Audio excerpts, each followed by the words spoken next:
यही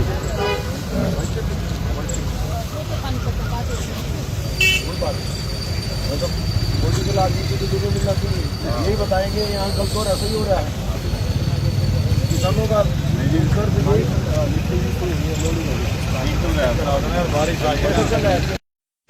लिफ्टिंग यदि रुकी ना और हमारे एसडीएम ने कह दिया एसएचओ को पर्चा दर्ज कर सेक्रेटरी के माध्यम से आप लोगों का पर्चा भी दर्ज करेंगे और उठाएंगे भी। समस्या बताओ आपका साइलो का बता दो कब साइलो सर कल वैसे विजिट हुई थी हमारे जैसे जोनल ऑफिस नोएडा। अभी उन्होंने करीबन 3-4 दिन का कम से कम और टाइम बताया सर। मतलब आप 3-4 दिन बाद उसके बाद उठाना होगा सर। आप ना यहाँ तो नहीं रखने देंगे आप अपना कहीं और उठा के फिर वो सर अभी तो रेट भी लगा रहे हैं करते हैं ना ऐसा फिर हम आपकी क्लब कार्रवाई करेंगे। तो इस चक्कर में आज परचेज नहीं शुरू कर मैं सुबह क्यों परचेज नहीं करें? नहीं मैं आप इनके खिलाफ पर्चा दर्ज कराओ आप दो रिटर्न में पर्चा दर्ज कराओ एफसीआई की एजेंसी मैनेजर के खिलाफ कौन जा रहा है एफसीआई परचेज नहीं कर पर्चा दर्ज कराओ। नहीं परचेज के लिए मना नहीं सर मैं लिंकेज के लिए मैडम को बता कि लिंकेज भी करो भाई तो मेरा तो काम थोड़ी ना है ये तुमने आपने पहले करके आना चाहिए था। लिंकेज नहीं होता यहाँ ऊपर मंडरा रहा आसमान और तुम अपने लिंकेज नहीं है। किसका होगा बताओ? खड़ा होगा तुम नहीं उठाओगे तो आगे वाले किसान को जगह नहीं मिलेगी। किसान का नुकसान होगा। जय आज लिफ्टिंग नहीं करी परचेज करो पहले तो और लिफ्टिंग नहीं करी अपनी लिंकेज कर देना निकल इसका पर्चा दर्ज करा देना सुबह से चौक कहेगा ना और पर्चा दर्ज नहीं होगा उठवाना है नेग्लिजेंस ऑफ ड्यूटी और 2-4 एलिगेशन और लगा लो जितना भारी बनाओ ना आप मैडम उतना भारी बनाना एसडीएम साहब को दिखाना तहरीर ये कराएंगे पर्चा दर्ज और तुम भी सुन लो भाई अपनी अपनी नौकरी करे हम भी नौकरी करें अपना काम करना पड़ेगा अपना काम करना पड़ेगा लिफ्टिंग करनी पड़ेगी। लिफ्टिंग पे मैं इतना सख्त हूँ लिफ्टिंग नहीं हुई तो एफआईआर दर्ज होगी एजेंसी के खिलाफ। अब अपना देख लो लिफ्टिंग कैसे करते हो सारे टेंडर हो रहे हैं सारा ठेका दे रखा है तुम्हारी लिंकेज एफसीआई में हमेशा प्रॉब्लम। मैं पहले भी तुम उस दिन मीटिंग में क्या कहा था आप लोगों को करी थी ना मीटिंग कितने दिन पहले मीटिंग करी थी मैंने आपके जीएम से। अरे भाई लिंकेज देख लो सीएलओ से तारी लिंकेज में रहती है गड़बड़े तारी लिंकेज ही सुधारूंगा इस बार मैं जो एफआईआर दर्ज कराओ इनके खिलाफ एफसीआई की कोई शर्म ना करो। आ जाते हैं परचेज कर नहीं होती परचेज क्यों कहते हो तुम हम परचेज करेंगे हमारी एजेंसी कर लेती फूड सप्लाई कर लेती देना तो तुम्हारे को ही है। अपना गोडाउन इनसे किराए पे लो चाहे कुछ लो बाद में देना यहाँ से उठवाओ ना पर्चा दर्ज हो जाएगा खाम का तेरे खिलाफ भी और तेरे जीएम के खिलाफ भी। यहाँ भरा बैठा है तो उठाएगा नहीं ना कोई ले रहा है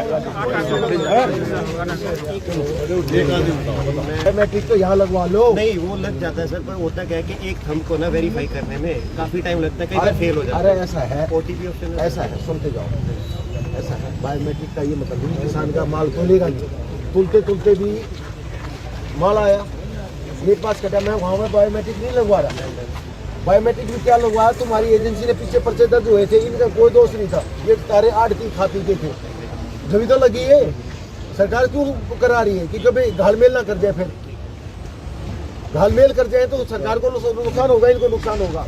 अब बायोमेट्रिक का क्या है आप बायोमेट्रिक सांझ तक जब तक इनकी लोडिंग नहीं होती इनके खाते पैसा नहीं जाता आप बायोमेट्रिक किसी टाइम भी लगवा सकते हो। सर वो बिड नहीं होता क्या अगर वो अरे तुम बिड करके करा लो सही बहुत टाइम मिल गया बहुत टाइम मिलता है आप वहाँ से लगवाओ ओटीपी का भी सर ये तो लिखना ऑप्शन है ना जी। अरे ऐसे मैं यही कह रहा हूँ मैडम बोलो जी आप ऐसा है ध्यान से सुनो बायोमेट्रिक जब किसान वहाँ से आता है इतना पूरा टाइम है उतारेगा वो इतना उसको बायोमेट्रिक के लोग हो जाते हैं टाइम से कल भी हमारे ये क्यों परेशान 532 एक आदमी बताओ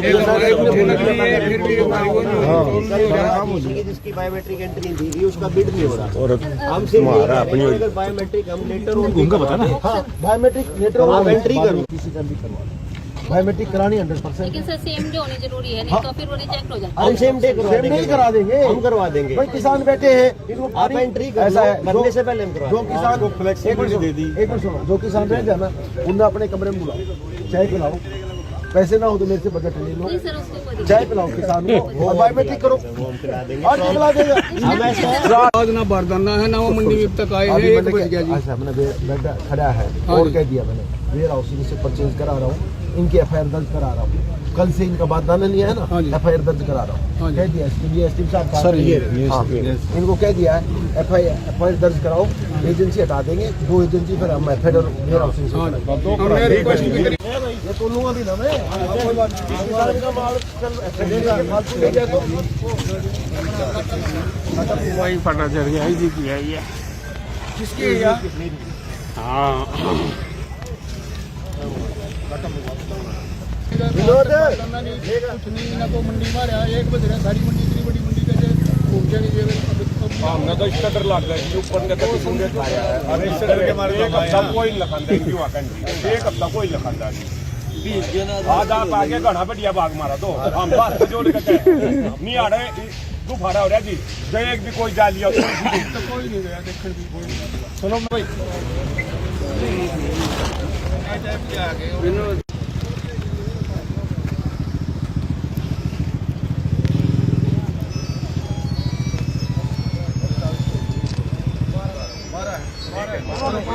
बस है भाई, करो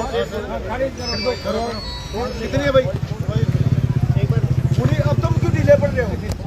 पूरी नाम लिखवा तो आगे बढ़ेंगे। लिखवा वेयर हाउसिंग FCI के पास बारदाना नहीं था तो वेयर हाउसिंग से आगे मैंने खरीद स्टार्ट कराई है। किसान परेशान थे, बारिश का माहौल था, तो अब सब ठीक है। और बायोमेट्रिक में भी किसान ही है। मैंने ये कहा है कि जब तक तुलाई होती, जब तक किसी टाइम भी बायोमेट्रिक करा ले। बायोमेट्रिक ये नहीं कि आते साथ बायोमेट्रिक होनी है, तुलाई होनी है, भराई होनी है, धागे लगेंगे, लोडिंग होनी है, किसी टाइम भी बायोमेट्रिक करा ले। तो किसान के पास पूरा टाइम है बायोमेट्रिक कराने के लिए। एक डिजिटल तराजू आ रहा है सर सारे। हाँ, डिजिटल तराजू चेक कर लिया, सारा ठीक है। 0 पे चेक किया और जो बताई थी पूरी ठीक पाई गई। आपसे पहले मैनुअल कटे थे जी, जहाँ हम ये बुलाए थे। नहीं, अब ऐसा है, आपके सामने डिजिटल पे करवाया। आपकी सूचना मिलते ही सभी हटा दिए गए, इसके लिए क्या करें? ऐसा है, SDM साहब है, इनको मंडियां सौंप रखी है। SDM साहब डिजिटल के बिना नपाई ना होनी चाहिए, तुलाई नहीं होनी चाहिए। SDM साहब, मैंने हर मंडी में नोडल अफसर लगा रखे हैं और मैं और SP साहब हर मंडी में विजिट कर रहे हैं। कल आपने पता होगा पानीपत और वहाँ वो गए थे, आज संभाल का आए हैं। बारदाने की भी कमी बता रहे थे। बारदाने की कोई कमी नहीं है, वेयर हाउसिंग खरीद रहा है, FIR के उसके पास कमी है, FCI के पास।